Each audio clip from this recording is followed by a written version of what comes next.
Olá, olá, meus queridos alunos, meus queridos colegas, seguidores aí das redes sociais, colegas que estão inscritos aí no nosso canal pelo YouTube. A gente grava vários vídeos aí para vocês, falando sobre processo penal, mantendo atualizado sobre as decisões dos tribunais superiores e também para você, leitor dos nossos livros. Você sabe que nós temos o compromisso expresso de mantê-los atualizados. Então, sempre que há uma decisão relevante, procuro gravar esses vídeos para vocês, para que você mantenha a sua obra atualizada.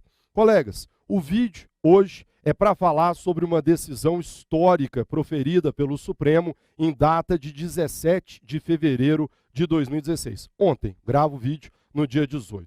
Supremo Tribunal Federal, numa decisão dada no habeas corpus de número 126/292, por um placar aí relativamente apertado, 7-4, Supremo Tribunal Federal entendeu, votaram vencidos aí só para o seu conhecimento, a ministra Rosa Weber, Marco Aurélio, Celso de Mello e Lewandowski. Supremo concluiu o seguinte: a execução provisória de acórdão penal condenatório proferido em grau de apelação, ainda que sujeito a recurso especial ou extraordinário, não viola o princípio constitucional da presunção de inocência.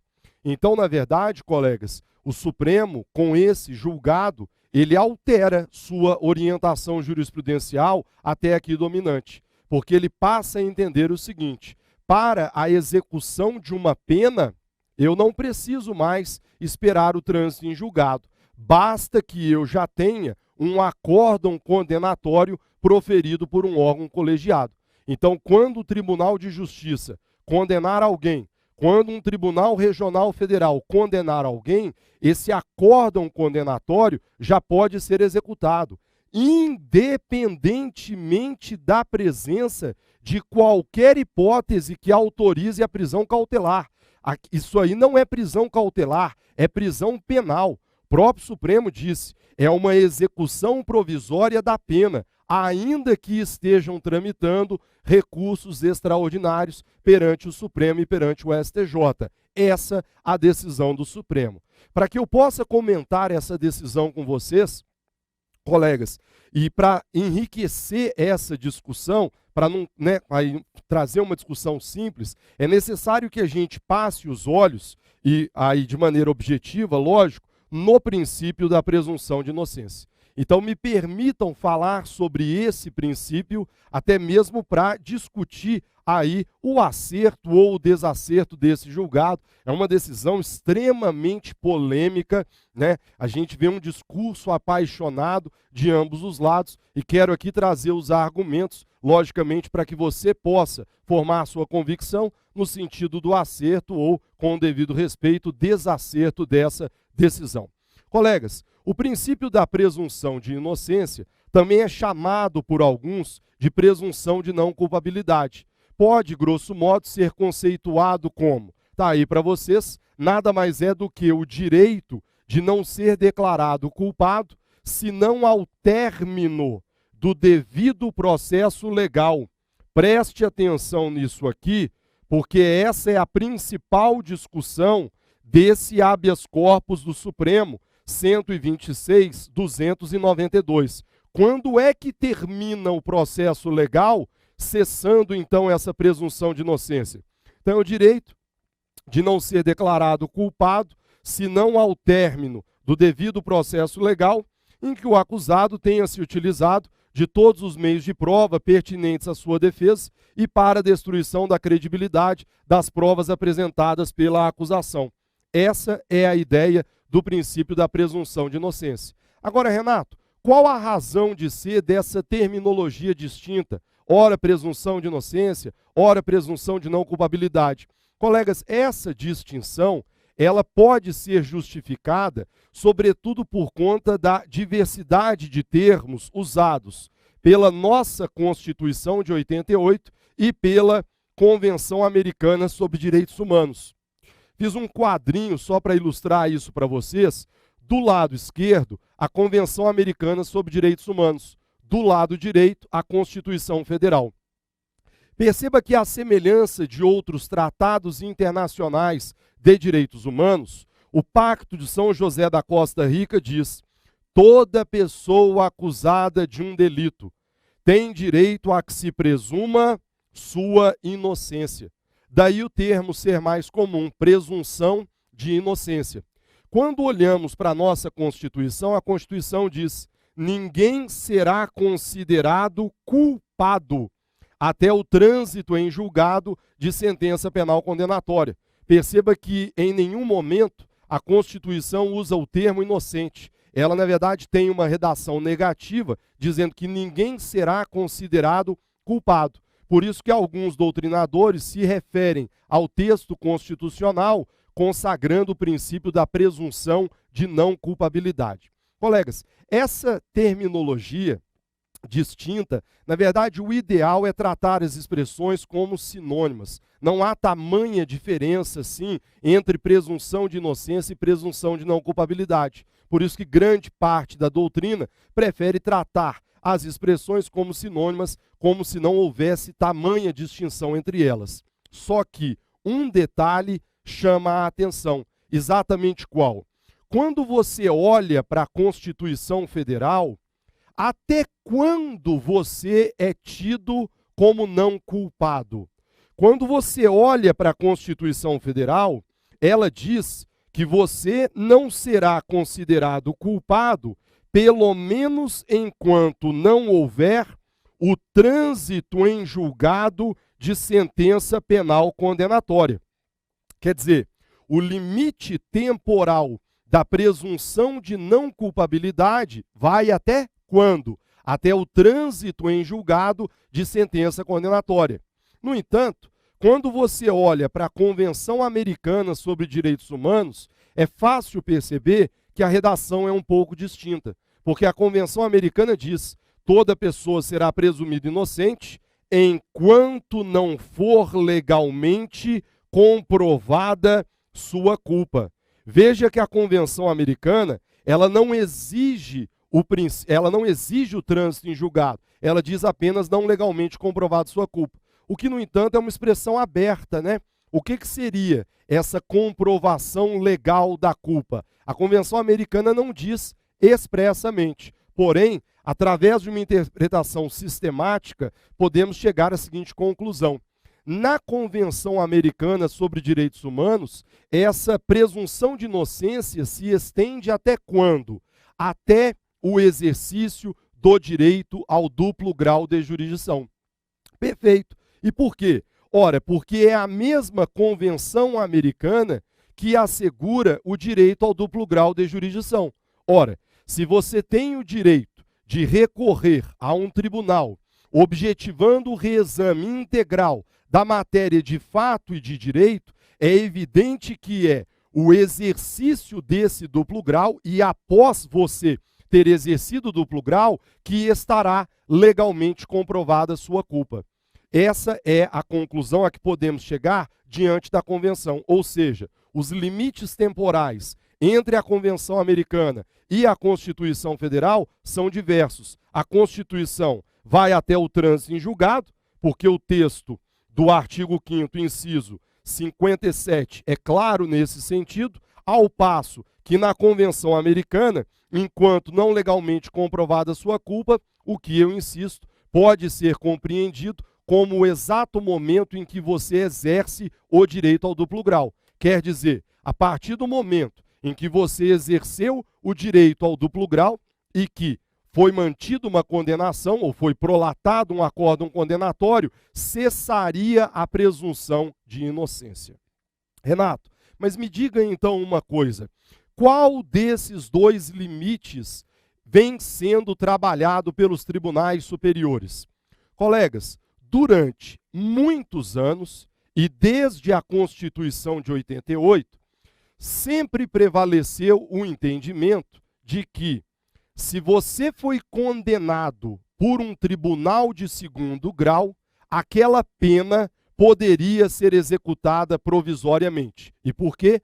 porque os recursos extraordinários não são dotados de efeito suspensivo. Então, aquela pena poderia ser executada provisoriamente, exatamente por conta do artigo 637, que vai dizer que o recurso extraordinário não tem efeito suspensivo e, uma vez arrazoados pelo recorrido dos autos do traslado, os originais baixarão a primeira instância para a execução da sentença.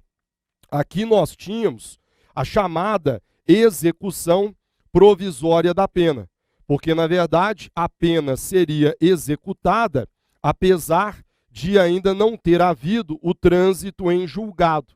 Então, como os recursos extraordinários não eram dotados de efeito suspensivo, aquela pena poderia ser executada independentemente da presença de qualquer hipótese que autorizasse a prisão cautelar. Sobre o assunto, aliás, Supremo Tribunal Federal, até o ano de 2007, tinha orientação firme nesse sentido. Veja aí na tela para você, a título de exemplo, o habeas corpus de número 91.675, de 2007, dizendo que a jurisprudência do Supremo é firme no sentido de ser possível a execução provisória da pena privativa de liberdade, quando os recursos pendentes de julgamento não têm efeito suspensivo. Tranquilo? Essa orientação até 2007. Porém, colegas, pouco tempo depois, vem uma outra decisão do Supremo alterando essa orientação. Um habeas corpus extremamente importante, que é o habeas corpus 84078. Nesse habeas corpus 84078, o Supremo ele vai alterar essa orientação até então dominante. E o Supremo vai dizer o seguinte: olha, goste ou não, eu preciso ler o que está na Constituição. E a hermenêutica não me permite alterar o texto constitucional. Eu não posso, como intérprete, por mais que eu não goste do que está ali escrito, alterar o sentido do texto constitucional. E, senhores, a Constituição é clara. A Constituição diz que você não será considerado culpado, não é até o exercício do direito ao duplo grau, é até o trânsito em julgado de sentença penal condenatória. Então, qual foi a conclusão do Supremo nesse julgamento histórico de 2009, alterando até então a orientação dominante? O Supremo passou a entender o seguinte: peraí, se a Constituição diz que você é presumido não culpado até o trânsito em julgado, não tem outra solução senão dizer o seguinte: a pena só pode ser executada quando houver o trânsito em julgado da sentença condenatória. Até esse momento, não admito mais execução provisória da pena. Pode o indivíduo ser preso durante o processo? Pode, mas eu não posso executar provisoriamente uma pena. Eu posso admitir a prisão durante o curso da persecução penal, tão somente se presente uma das hipóteses que autorizam a prisão cautelar. Essa foi a conclusão do Supremo, nesse julgado aí exibido para vocês. O artigo 637, então, habeas corpus, inconstitucionalidade da chamada execução antecipada da pena. Artigo 5º, presunção de inocência e dignidade da pessoa humana. O artigo 637 do CPP estabelece que o recurso extraordinário não tem efeito suspensivo e, uma vez arrazoados, os autos baixarão a primeira instância. A lei de execução penal condicionou a execução da pena privativa de liberdade ao trânsito em julgado da sentença condenatória. A Constituição definiu em seu artigo 5º que ninguém será considerado culpado até o trânsito em julgado de sentença condenatória. Daí que os preceitos veiculados pela Lei de Execução Penal, além de adequados à ordem constitucional vigente, sobrepõem-se temporal e materialmente ao disposto no artigo 637. A prisão antes do trânsito em julgado somente a título cautelar. A ampla defesa não se pode visualizar de modo restrito. Engloba todas as fases, inclusive recursais de natureza extraordinária. Por isso, a execução da sentença após o julgamento da apelação também significa restrição do direito de defesa, caracterizando desequilíbrio entre a pretensão estatal de aplicar a pena e o direito do acusado de elidir sua pretensão, essa pretensão. HC 84078. Então, senhores, a partir desse julgado de 2009, acabou. Supremo concluiu ser inconstitucional a execução provisória da pena. Isso de 2009 até quando? Até ontem, até o dia 17 de fevereiro de 2016. Por quê? E o curioso é o seguinte, né? Parece até que foi jogo de mata-mata, né? Nesse habeas corpus 84078, o placar tinha sido 7-4, no sentido da inconstitucionalidade. Só que, logicamente, passados 6 anos, a Corte Suprema teve sua composição alterada, alguns ministros, como, por exemplo, o ministro Gilmar Mendes, mudou sua orientação e agora temos uma nova posição do Supremo Tribunal Federal. O Supremo, nesse HC 126, então, concluiu que é possível, sim, a execução provisória de uma pena, desde que nós tenhamos uma decisão de um órgão colegiado de segundo grau. E isso não ofende o princípio constitucional da presunção de inocência. Isso porque a manutenção da sentença condenatória pela segunda instância, ela encerra a análise de fatos e provas que assentam a culpa do condenado, o que autoriza, então, o início imediato da execução da pena, até mesmo porque os recursos extraordinários não comportam exclusivamente discussão sobre matéria de direito. Então, essa é a conclusão do Supremo, colegas, que tanta discussão aí vem provocando nos meios acadêmicos, né, na própria mídia. A repercussão foi muito grande. Renato, sua opinião sobre o assunto. Colegas, digo a vocês e digo de maneira muito honesta e sincera, quando olho para essa decisão como promotor de justiça, não posso negar que essa decisão, ela atende aos interesses ministeriais e também do próprio Poder Judiciário. Aliás, basta olhar para a repercussão da decisão, ela foi aplaudida pelas associações do Ministério Público e do Poder Judiciário. E por quê?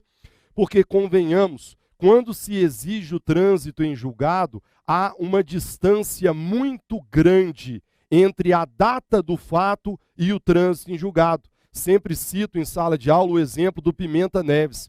Réu confesso, praticou um crime de homicídio qualificado. Foram 11 anos entre a data do fato e o trânsito em julgado. Então, por isso que essa decisão ela é tão aplaudida pelo Ministério Público, pelo Poder Judiciário, principalmente por juízes de primeira instância, que agora conseguirão ver de maneira mais concreta o resultado da sua atividade jurisdicional.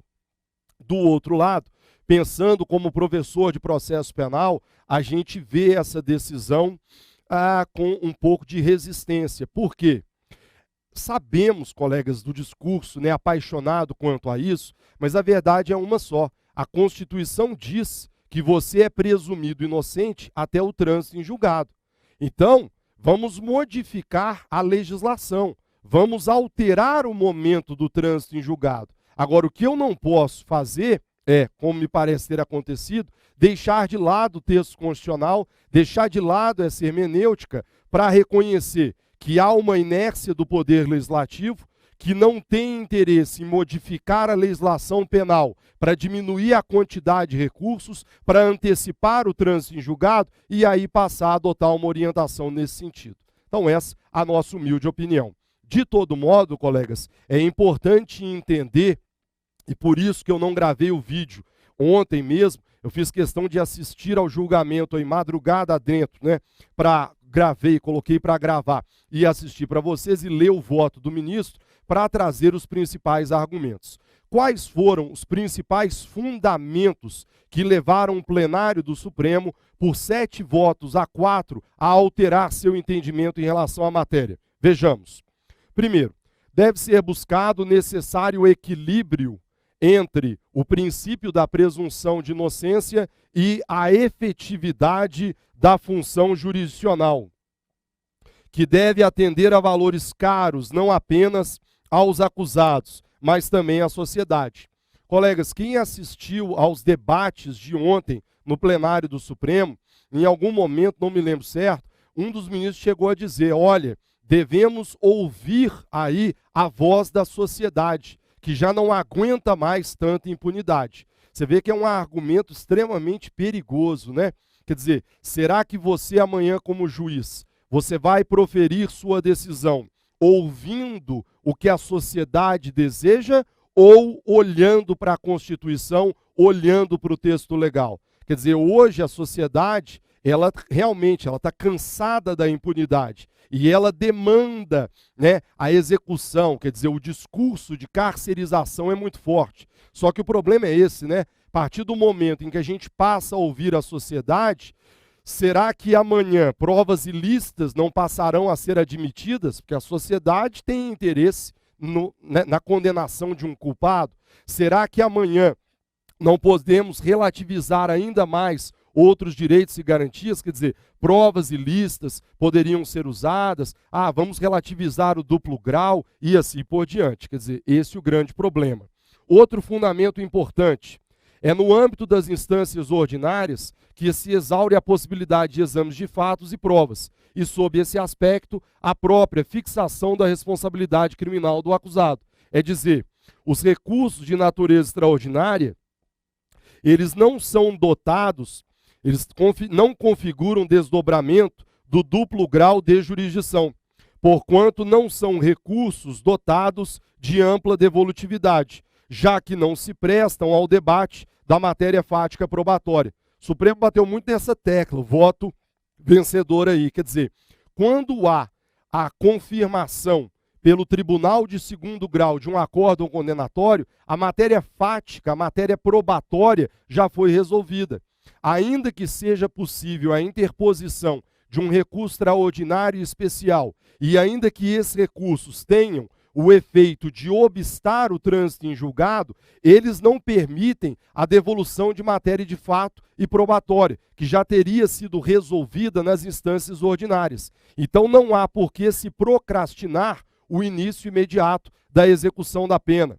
Outro argumento importante, se houve, em segundo grau, um juízo de incriminação do acusado, fundado em fatos e provas insuscetíveis de reexame pela instância extraordinária, parece inteiramente justificável a relativização e até mesmo a própria inversão, para o caso concreto, do princípio da presunção de inocência. Quer dizer, claramente, o Supremo, então, dizendo, e veja que a semelhança lá da Convenção Americana sobre Direitos Humanos, que se você já exerceu o direito ao duplo grau, se aquela condenação foi confirmada ou proferida pela primeira vez por um tribunal de segundo grau, já não há por que não darmos início à execução provisória dessa pena, já que os tribunais superiores, em recursos extraordinários, não podem remexer na matéria de fato e na matéria probatória.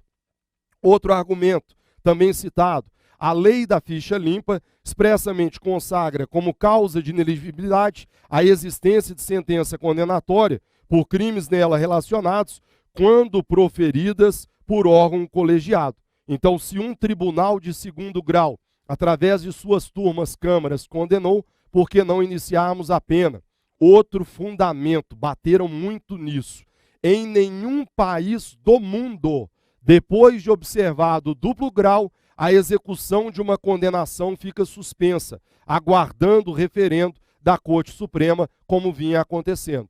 Quer dizer, nisso aí, colegas, realmente não há como argumentar. Se você olhar, e isso é citado pelo ministro em seu voto, o ordenamento de países como Inglaterra, Alemanha, Espanha e vários outros países, se eu já tenho uma decisão por órgão de segundo grau, aquela decisão não fica, não precisa aguardar referendo de um tribunal superior para ser executada. A grande crítica da doutrina é que isso deveria ter sido feito pela legislação, porque, com certeza, se ainda há recurso extraordinário, não há o trânsito em julgado.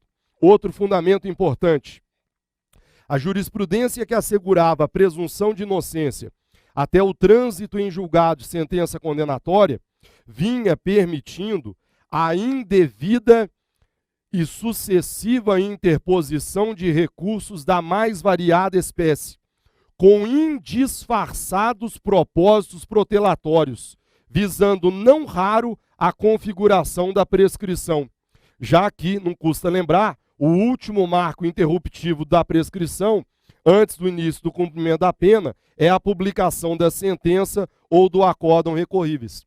Colegas, isso é um fato, e isso é verdade, né? Os recursos extraordinários, eles não vinham sendo usados para buscar a discussão de teses constitucionais, ou, né, no caso do recurso especial, infraconstitucionais, uma legislação federal, vinham sendo usados simplesmente para procrastinar o trânsito em julgado. Sabedores que são os bons advogados e os bons defensores de que o último marco interruptivo da prescrição é a publicação da sentença ou acórdão. Quer dizer, foi publicado o acórdão pelo Tribunal de Justiça, enquanto eu conseguir me valer de recursos extraordinários, não há outra causa interruptiva da prescrição. Então isso acabava dando ensejo a sucessivos casos de prescrição da pretensão punitiva ou pretensão acusatória. Quer dizer, era o exercício irregular e, por que não, abusivo do direito de recorrer que vinha procrastinando o trânsito em julgado, e isso levava à impunidade diante do reconhecimento da prescrição. Por fim, quanto a eventuais equívocos das instâncias ordinárias, os ministros destacaram o seguinte: esses erros que podem acontecer não apenas nas instâncias ordinárias, mas também nos próprios tribunais superiores, eles podem ser evitados através de alguns instrumentos.